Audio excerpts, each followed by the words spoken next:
Hello, friends. This is Anand Sharma talking to you.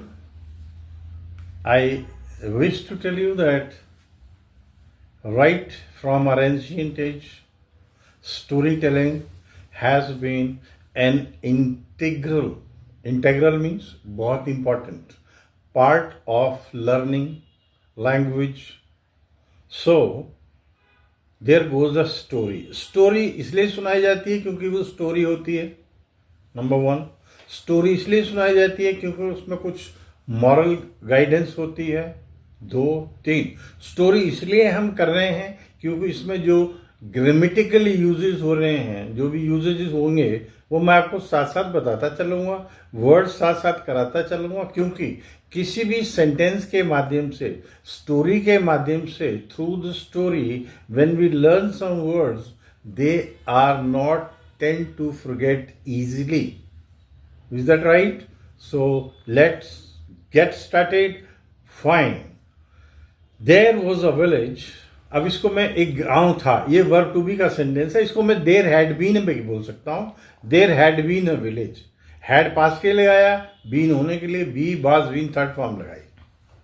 There had been a village. Clear? उसमें तीन दोस्त थे. There were three friends. There were three friends verb to be का sentence है. There had been three friends, same meaning. They were very good friends. जब very good friends की बात आती है तो हम कहते हैं चम, CHUM, या बोसम, BOSOM, या intimate friend. Intimate friend. They were intimate friends, they were bosom friends. इसमें कई बार बम्प चम भी यूज होता है, BUMP, CHUM, लेकिन अब इसको बम्प चम को बहुत अच्छा यूज नहीं माना जाता है इंग्लैंड में स्पेशली. सो बम्प वर्ड हटा दीजिए. Remove the word bump. Right? They were intimate friends. They wanted to do something in life. Therefore they wanted to go to city. वे कुछ जीवन में करना चाहते थे. Wanted past indefinite. Do something in life. दो बार बात है तो टू से जुड़ते हैं. They wanted to do something in life. To के बाद वर्ब की फर्स्ट फॉर्म लिखती है. They wanted to do something in their life. There हमने दे के लिए लगाया, possessive case. They wanted to do something in their life. Therefore, they decided to go to a city. All right. All three agreed and they started their journey. In the way, there was a dense forest. Dense का मतलब होता है घना, और dense population के लिए भी आता है, जैसे डेंसिटी ऑफ पॉपुलेशन, जनसंख्या का घनत्व, density. So there was a dense forest. घना जंगल था. They were going. All of a sudden one of the friends. अब एक बात आपने यहां ग्रामर की नोट करनी है. जब भी आप वन ऑफ दी लगाओ, जो ऑब्जेक्ट है, फ्रेंड है, उसको एस करना है.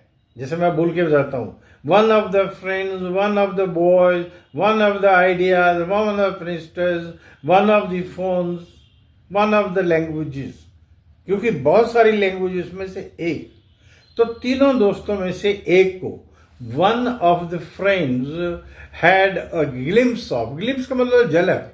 मैं ये सी की जगह लगा रहा हूं जानकर. Had seen, had a glimpse of a gold nugget, NUGGET, nugget, और व्हाट वी कॉल एज ढेला, जिसको हिंदी में कहते हैं सोने का ढेला, उसको नजर आ गया. All rain towards that. सारे उसकी तरफ दौड़ पड़े. एंड छीना झपटी शुरू हो गई. Scrambling started. SCRAMBLING. Scrambling started. Anyway, they pacified themselves. उन्होंने अपने आप को शांत किया. पैसिफाई में शांत किया.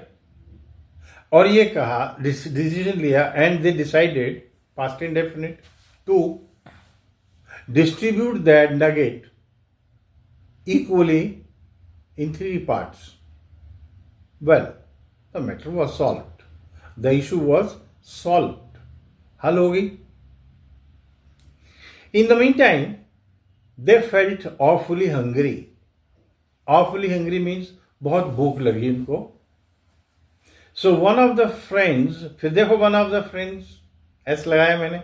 One of the friends was sent to a nearby village, भेजा गया, पैसिव वॉइस. अब ये हैड बीन भी लगा सकते हैं. One of the friends was sent, third form लगा रहा हूं क्योंकि ये पैसिव वॉइस है. One of the friends was sent to a village to get food because they were feeling awfully hungry. बहुत भूख लगी थी. उसने कहा जा भाई तू खाना जाके ले आ.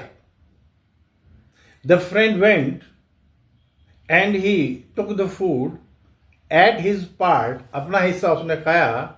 And since he had bad intentions means नियत खराब थी. बैड इंटेंशन का मतलब क्या हुआ? नियत खराब थी. He had bad intention, mala fide intention. तो उसने बाकी के खाने में जहर मिला दिया. He mixed poison in the left over food, जो बचा खाना था उसमें जहर मिला दिया. When he reach there, the two friends were already, पहले ही हैचिंग अ कॉन्स्पायरेसी. हैचिंग का मतलब रचना, बनाना. कॉन्स्पिरेसी मीन साजिश. वो पहले ही साजिश रच रहे थे. To kill that friend who had gone to take the food, जो खाना लेने गया था. As soon as he appeared, जैसे ही वो आया, hardly he appeared, they both killed him brutally. Brutally mean नृशंस हत्या. इसके लिए हम, जो हमारे महाभारत में वर्ड यूज हुआ है, that is cold blood. Cold blood murder का मतलब होता है जब जिसको आप मारते हैं वो निहत्था हो या सोया हुआ हो. So they killed that friend who had gone to collect the food in a cold blood murder. He was killed. He was killed.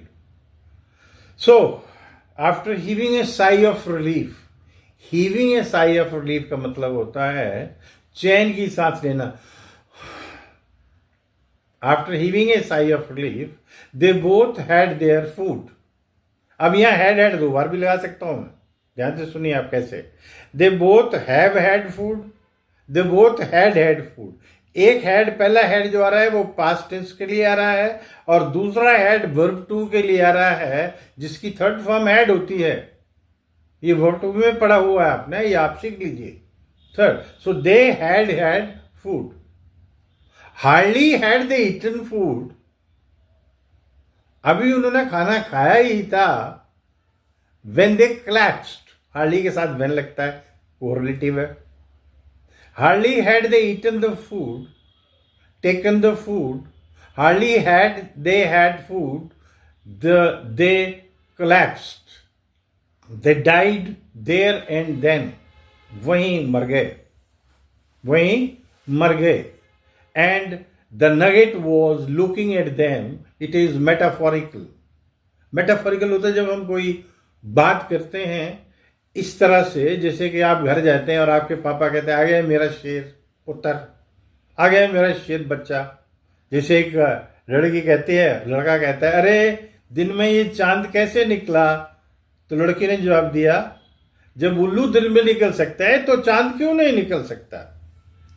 This is called metaphorical language. तो मेटाफोर मैं आपसे कह रहा हूं कि नगेट ने देखा, उस ढेले ने देखा सोने ने, कि they all were lying dead. This story tells us that greediness is a curse. Greedy of gain is more cancerous than any disease in the world. So don't be greedy. We should never be greedy. We should never be greedy. I'm thankful to you that you spare some time to hear me patiently, attentively. Wish you all the best. Thank you.